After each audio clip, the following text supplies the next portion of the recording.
আয়ুষ্মান এবং ঈশান রাজা এবং হ্যাবলা ছদ্মবেশ নিয়ে চলে যায় কুসুমের বাড়িতে এবং সেখানে কুসুম তো আয়ুষ্মানকে দেখে অবাক হয়ে যায়। কুসুম আয়ুষ্মানকে অপমান করে বাড়ি থেকে তাড়িয়ে দেওয়ার চেষ্টা করলে কিছুতেই যাবে না আয়ুষ্মান বলে দেয় কুসুমকে। হ্যাঁ প্রিভার্স তেমনটি দেখা যাবে আজকের পর্বে। বিস্তারিত জানতে ভিডিও দেখতে লাইক দিয়ে চ্যানেলটি সাবস্ক্রাইব করে সম্পূর্ণ ভিডিওটি দেখতে থাকুন। গল্পের শুরুতে আমরা দেখতে পাবো ঈশান এবং আয়ুষ্মান দুজনেই কুসুমের বাড়ির দিকে রওনা দিয়েছে। গাড়ি চালাচ্ছে ঈশান, কিন্তু আয়ুষ্মান স্বপ্নে বিভোর কুসুমকে নিয়ে স্বপ্ন দেখতে থাকে এবং যা বুঝতে পারছে ঈশান বলছে, দাদাভাই তুই তো স্বপ্ন দেখে যাচ্ছিস, একেই বলে প্রেম রোগ, বুঝতে পেরেছিস? তখন আয়ুষ্মান বলে, কি বলবো, তুই তো বলেছিস প্রেমে বলে এরকম হয়। আচ্ছা ঈশান তুই এদিকে আসতো, আমি গাড়ি চালাবো। তুই গাড়ি এভাবে চালালে না আমি কুসুমের কাছে পৌঁছাতেই পারবো না। কিন্তু ঈশান কিছুতেই আয়ুষ্মানকে ড্রাইভ করতে দেয় না, ড্রাইভ করতে থাকে ঈশান। তো অবশেষে কুসুমের বাড়ির দিকে চলে গিয়েছে হাবলা এবং রাজা। সে আগের মতো দুজনে সেজেছে, রাজমিস্ত্রি সেজে ঢুকে পড়ল কুসুমের বাড়িতে ঠাম্মির মাধ্যমে। ঠাম্মি দুজনকে মিস্ত্রি হিসেবে বাড়িতে নিয়ে এসেছে। কুসুমকে বলে, কুসুম বাড়ি সারানোর জন্য দুজন মিস্ত্রি পেয়েছি, তাই নিয়ে এসেছি। তখন কুসুম বলে, তুমি চেনো না জানো না কাকে নিয়ে আসছো ঠাম্মি, আজকালকার দিন কিন্তু ভালো নয়। তখন ঠাম্মি বলে, না না ওরা খুব ভালো মানুষ, অনেক সোজা সরল, দাঁড়া ডেকে দিচ্ছি তুই দেখে নে। তখন এইখানে আয়ুষ্মান এবং ঈশান সেই আগের মতোই রাজা আর হ্যাবলা সাথে চলে এসেছে। তখন ঠাম্মি বলে, এই হ্যাবলা রাজা তোমরা চলে আসো। তো বাড়ির ভিতর চলে আসে। ওদেরকে দেখে তো কুসুম অনেক অবাক হয়ে যায়।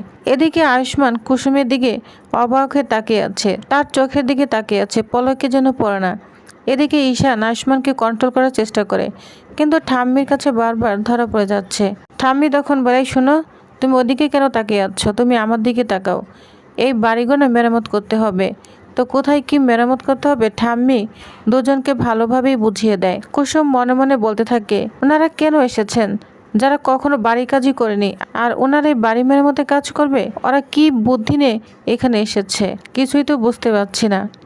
আর তখন ঠাম্মি বলে, কুসুম তুই যা ওদের জন্য চা বিস্কিট নিয়ে আয়। তখন কুসুম ওইখান থেকে চলে যায়। এরপর আমরা দেখতে পাবো কুসুম ঈশান এবং আয়ুষ্মানের জন্য চা নিয়ে চলে এসেছে। ঈশান তো খুব মজা করে চা খেতে থাকে, আর আয়ুষ্মান কুসুমের দিকে তাকিয়ে আছে। ইশারার মাধ্যমে আয়ুষ্মান কুসুমের রাগ ভাঙানোর চেষ্টা করে, কিন্তু কুসুম কিছুতেই আয়ুষ্মানের সঙ্গে কথা বলে না, অভিমান করেই আছে। এদিকে তখনই ঠাম্মি চলে আসে। ঠাম্মি বলে, হ্যাবলা তুমি আমার সাথে আসো, আমার সঙ্গে বাজার যেতে হবে, কারণ ওইখান থেকে মাল আনতে হবে, বাড়িঘর ঠিক করবে না, সেজন্য মাল আনতে হবে। তখন ঠাম্মি ঈশানকে টেনে নিয়ে যায় ওইখান থেকে। আর তখন আয়ুষ্মান সুযোগ পেয়ে যায় কুসুমের সঙ্গে কথা বলার জন্য। তখন কুসুম বলে, ছোট সাহেব আপনি এখানে কেন এসেছেন? আপনি তো আমার সঙ্গে অনেক রাগ করেই ছিলেন, তাহলে এখানে কেন এসেছেন? আয়ুষ্মান তখন বলে, কুসুম আমি অনেক ভুল করেছি, অনেক অন্যায় করেছি তোমার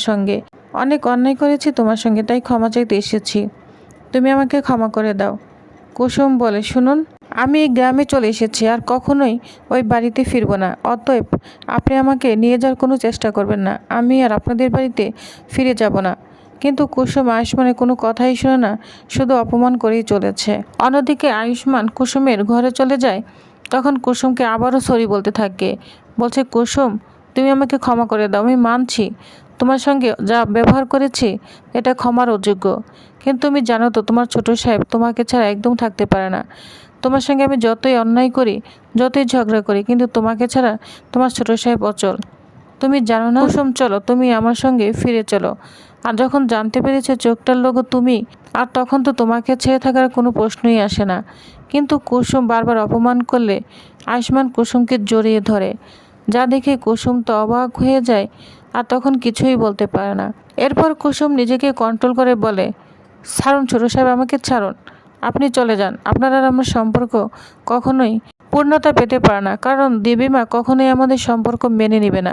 দেবীমা যদি আমাদের সম্পর্ক মেনে না নেয় তাহলে আপনি কি করবেন? তখন আয়ুষ্মান বলে, আমি সবাইকে ছেড়ে তোমাকে নিয়ে আলাদা হয়ে যাব, তোমাকে নেমে একসাথে থাকবো কুসুম, তোমার জন্য আমি সব কিছুই করতে পারি। এরপর কুসুম আয়ুষ্মানকে একটা টসে চড় মারে, বলছে, আপনি ভাবলেন কিভাবে দেবীমার থেকে আমি আপনাকে নিয়ে যাব, একটা মার থেকে ছেলেকে আলাদা করে নেব, এটা আপনি কিভাবে ভাবলেন? আয়ুষ্মান তখন অবাক হয়ে কুসুমের দিকে তাকিয়ে থাকে। কুসুম বলে, প্লিজ আপনি আমাকে ক্ষমা করবেন, আপনি বাড়ি ফিরে যান ছোট সাহেব, কারণ আপনার আমার ভালোবাসার সম্পর্ক কখনোই হতে পারে না। আপনার আর আমার সম্পর্ক মালিক এবং কাজের লোকের সম্পর্ক। প্লিজ আপনি চলে যান। তখন আয়ুষ্মান অনেক কষ্ট পেতে থাকে, কিন্তু কুসুম আয়ুষ্মানকে যতই কষ্ট দিক না কেন আয়ুষ্মান কুসুমকে না নিয়ে বাড়ি ফিরবে না। আয়ুষ্মান কুসুমকে নিয়ে সাইকেল চালাতে থাকে। আয়ুষ্মান কুসুমকে বলে, কুসুম তুমি শক্ত করে ধরে থাকো, না হলে কিন্তু পড়ে যাবে। হঠাৎ করে আয়ুষ্মানের সাইকেলটা ব্রেক পড়ে যায়। কুসুম তখন আয়ুষ্মানকে বলে, ছোট সাহেব আপনি যদি ভেবে থাকেন আমাকে না নিয়ে আপনি চন্দননগরে ফিরবেন না, তাহলে আপনি একটা কাজ করুন, নিজের ঠিকানা বদলে দিন।